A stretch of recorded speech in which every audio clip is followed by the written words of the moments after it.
Hello everyone, I'm Nikhil Sahajpal and I will be sharing our experience of using optical genome mapping in rare disorders here at the Greenwood Genetics Center. As we all understand, the current landscape of genetic testing in pediatric rare disorders is rather complex. There's not one scheme or one model that fits all, but in general, a generalized scheme can be that when we have a specific phenotype, such as that of Beckwith-Wiedemann syndrome or Fragile X, we order specific test. For example, it would be MS-MLPA methylation-sensitive MLPA for Beckwith-Wiedemann syndrome, or it would be FMR1 repeat analysis for Fragile X. But as the phenotype becomes broader, our testing also becomes broader. So we move from specific gene or specific repeat array analysis to broader tests such as chromosomal microarrays, NGS panels, exome sequencing, and genome sequencing, with a lot of reflex testing involved in this workflow. But even with that, what is the diagnostic yield with standard of care genetic testing in rare disorder, pediatric disorders? So if we look at the example of intellectual disability or global developmental delay, the diagnostic yield with chromosomal microarrays is around 15%. If we add FMR1 CGG repeat array analysis, it adds another 1 to 3% to this diagnostic yield. And if we add exome sequencing, then by some studies, it can reach up to 50%. If we look at autism spectrum disorders, then again, the cumulative diagnostic yield with chromosomal microarrays, FMR1 repeat analysis, and exome sequencing can be around 25% at max by certain studies. If we look at the diagnostic yield of the most comprehensive test that we can offer, which would be short-read genome sequencing in pediatric rare disorder setting, then looking at the large studies, the diagnostic yield is actually around 30%. All to say that there's a lot of scope and a lot of room for innovation and for technological advancement that in order to have a higher diagnostic yield. So in the same vein, we implemented optical genome mapping with two simple questions. One, what is the yield of likely path variants with OGM in pediatric rare disease setting? And second, rather more important question, that in how many of chromosomal microarray VES or genome sequencing negative cases can OGM provide an answer? So we implemented optical genome mapping testing in two different workflows at the Greenwood Genetics Center. One is OGM complete workflow, and the second is OGM targeted workflow. In OGM complete workflow, we do a genome-wide structural variation analysis with respect to the patient phenotype, and we'll try to look for a causal variant in those cases. Optical genome mapping targeted workflow is where we would look at a specific gene, region, a VUS needing more resolution with respect to positional context, or if there's a single variant in a gene associated with recessive inheritance pattern, where a second variant would actually fit the patient's phenotype.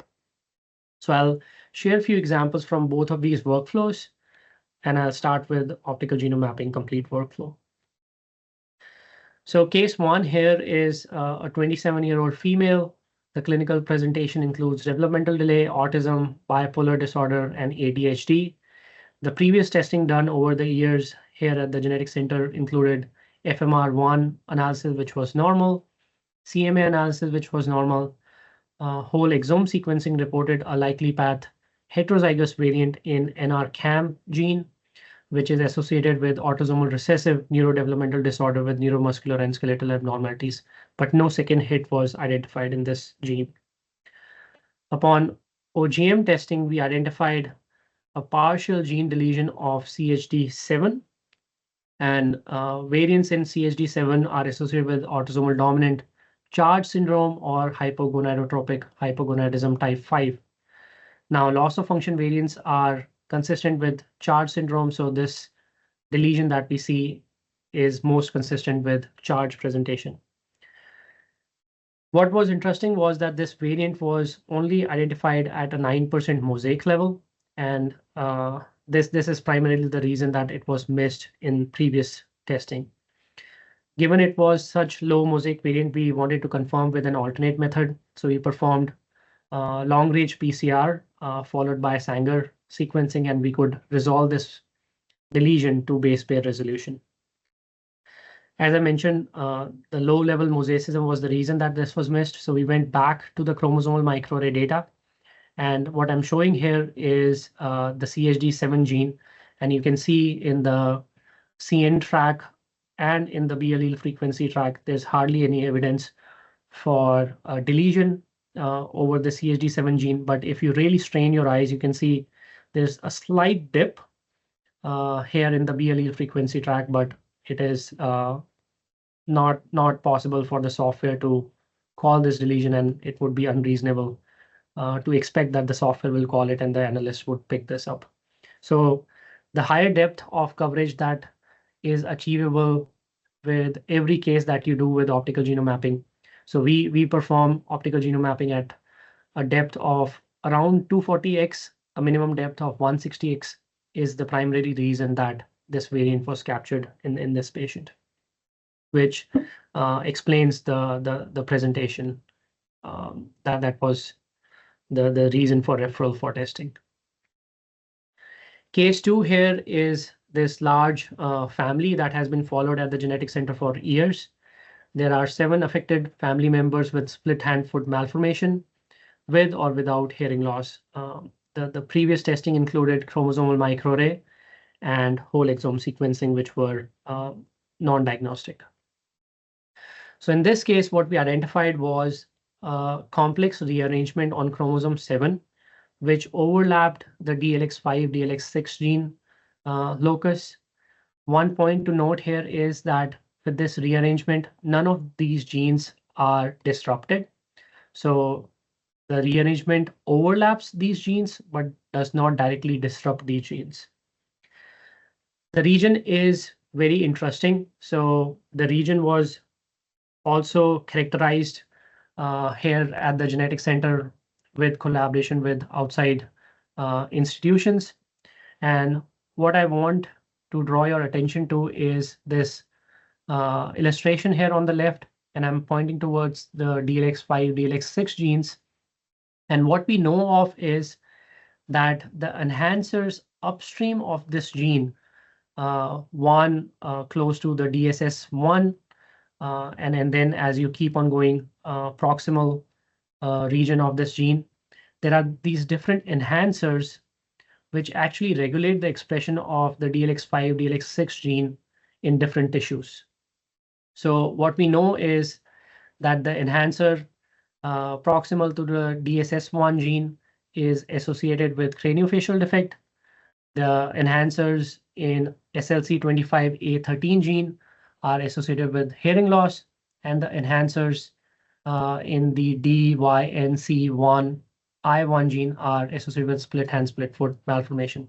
So DLX5 gene is associated with autosomal dominant split hand, split foot malformation with or without hearing loss, but it is due to these enhancers which are responsible for the expression of this gene in different tissues that regulate the expression and are causal for the presentation.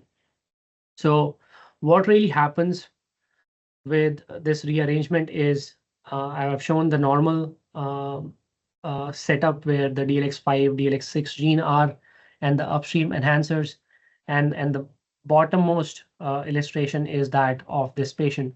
So what really is happening is that 2 of the enhancers, the ones which are in SLC25A13 and DYNC1I1, move away from the DLX5-6 gene and are not able to exert their regulatory role on these 2 genes.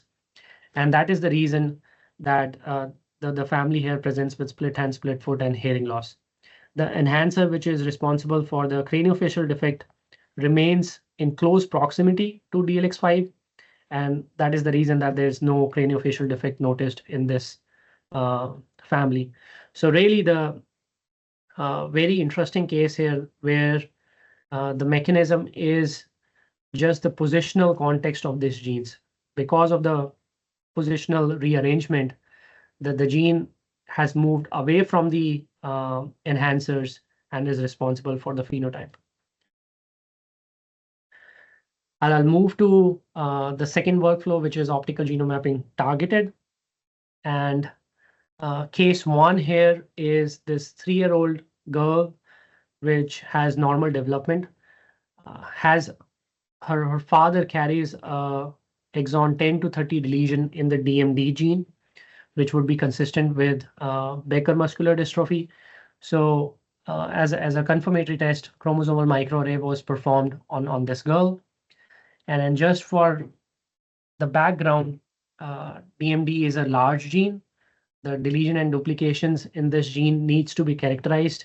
And then what really happens is that if due to these deletion or duplications, if the reading frame remains intact, it results in Becker muscular dystrophy, which is less severe. And if the deletion or duplication is out of frame, it results in Duchenne muscular dystrophy, which is more severe. So you can see that this is one of the illustrations that is used to suspect if the deletion or duplication would be in frame or out of frame. So you can see exon 10 to 30 have this block diagram. So if exon 10 to 30 are deleted, the DMD exons remain in frame, so which would be consistent with Becker muscular dystrophy, which is seen in her father. So upon chromosomal microarray testing, what was identified was that this girl carries the exon 10 to 30 deletion, but in addition to that carries 2 additional duplications. One that includes exon 68 to 79 of the DMD gene, and one that includes exon 1. So it creates a real conundrum here because the questions are, is her second allele affected? And if it is affected, is the reading frame intact or not? So that would be most consistent with if she has Becker muscular dystrophy, if she has Duchenne muscular dystrophy, or if only one allele is affected, she would be at max risk for dilated cardiomyopathy. So with optical genome mapping, what we saw, I think most of you can appreciate that we can see 3 different copy number regions. We can see the deletion here of exon 10 to 30, and we can see these 2 copy number gain regions, one over exon 1 and the other towards the distal end of DMD gene. What we can also see is that these 2 copy number gain regions are actually connected to each other. And because they are connected, we can we know that these are on the same allele. So if you follow my arrows here, we can derive the structure of this allele here. So we are coming from P terminal towards the DMD gene, and within intron 68, it jumps to intron 1, where it it goes in the inverted orientation all through the DMD gene, crosses the DMD gene, crosses the GK gene, and then jumps back to intron 1. And these region of overlap are the region of copy number gain over here. So what we have resolved is that these 2 duplications are on the same allele. We have resolved the structure of this rearrangement. The only thing that needs to be resolved is this deletion on the same allele as these duplications or not. So as we use rare variants and SNPs in genome sequencing data, we can use common structural variations in optical genome mapping data to phase. And what we had was a 2.1 kb deletion, a common deletion in intron 2 of the DMD gene. And using this common deletion, we could phase that the deletion is actually in phase with the duplication. So To summarize this, what we identified is that the deletion was in this rearranged allele. So this girl here has one normal allele of the DMD gene and is at risk of having dilated cardiomyopathy. So it was a very pleasant news to share with the clinician and the family. But this really brings out this point that the duplications are really hard to interpret. And I'll take the specific example of DMD gene here.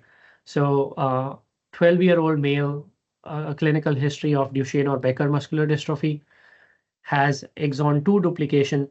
And upon doing optical genome mapping here, we saw that this is tandem. And for most duplications, we do expect that the duplications are tandem. And in this case, we did find that exon 2 duplication is tandem. So this would be consistent with Duchenne presentation. But this is not always the case. So we have this 37-year-old female here identified to carry interstitial DMD duplication of exon 54 to 74. But what we've identified was that this duplicated material is not tandem direct or tandem inverted.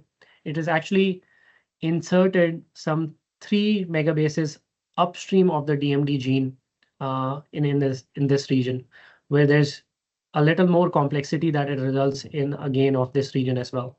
But all to say that the duplication in this female is not within the DMD gene and is actually sitting outside of the gene. And we were able to reinterpret this duplication as likely benign. So the female here is not at risk of dilated cardiomyopathy, given it is in one of her alleles. And then similarly here, a 27-year-old female identified to carry a single exon duplication exon of exon 55 of the DMD gene.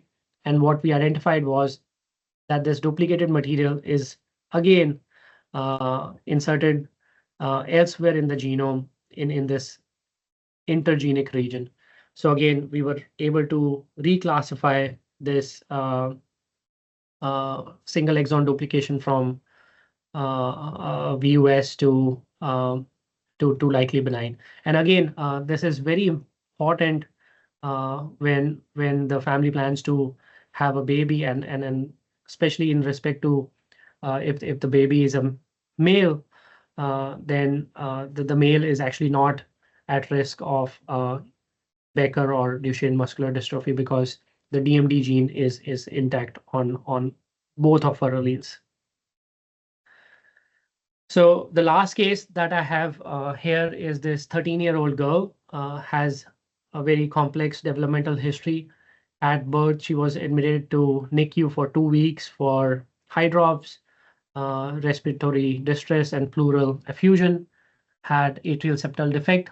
And at the time of testing, she had a neurodevelopmental delay, global developmental delay, short stature, was overweight for her height, had vision deficit, and unusual gait. Interestingly, at prenatal amniocentesis and postnatal blood testing with karyotyping identified 2 3-way translocations, which is a very rare finding in itself. So optical genome mapping was performed to map these breakpoints. And interestingly enough, what we identified was that these are not 2 simple 3-way translocations, but rather there's a much more complexity in this genome beyond those 2 3-way translocations. So I'm zooming into the 6 involved chromosomes here, and then you can see the rearrangement going on. To our surprise, none of these rearrangements actually disrupted a gene which could explain the phenotype. So what we went ahead with was that we use these maps to actually recreate the structure of these chromosomes as to what exactly is happening.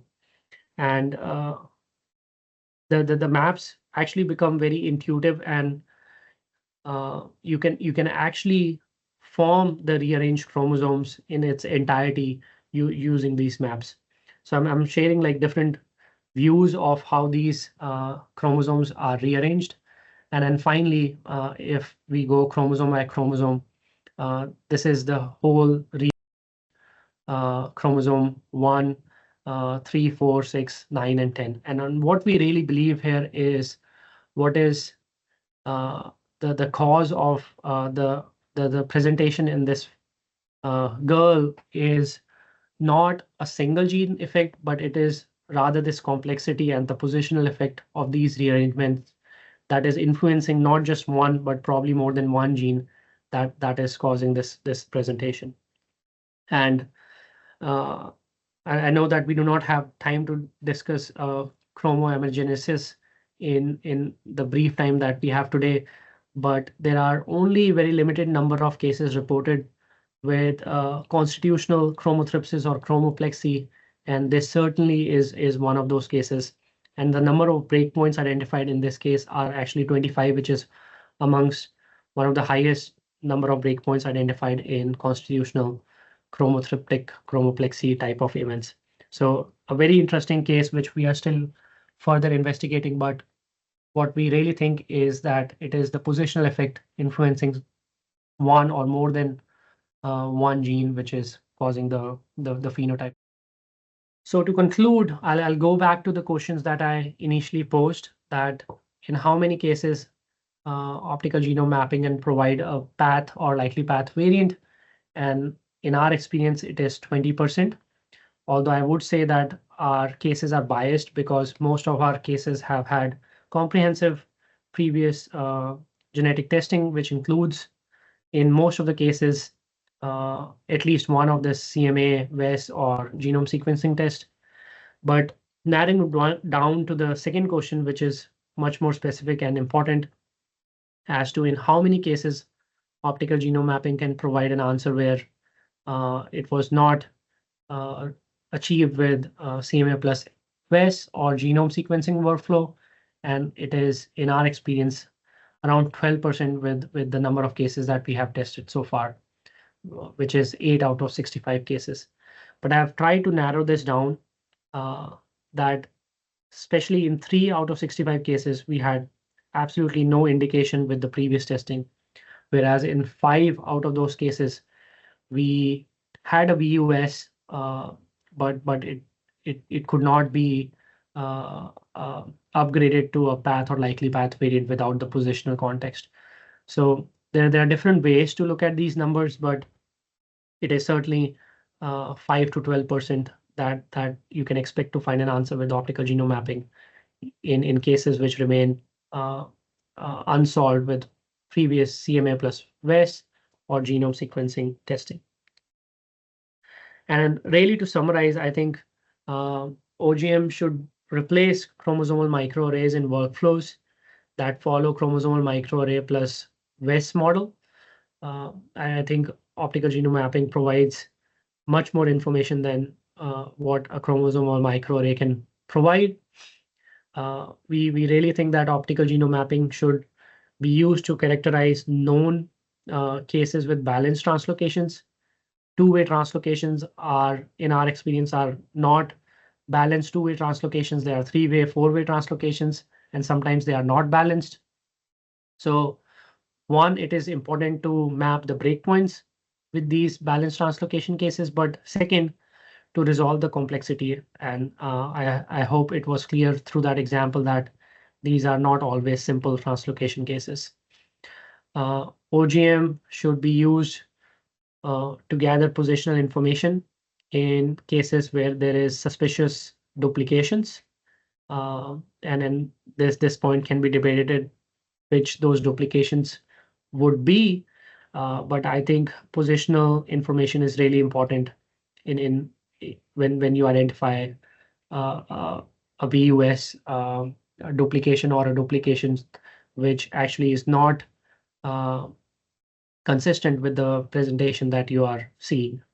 And then we really think that OGM should be considered in short read genome sequencing negative cases, given the incremental answers that we are seeing with optical genome mapping testing in rare disorders. So with that, I would be happy to take questions. Thank you.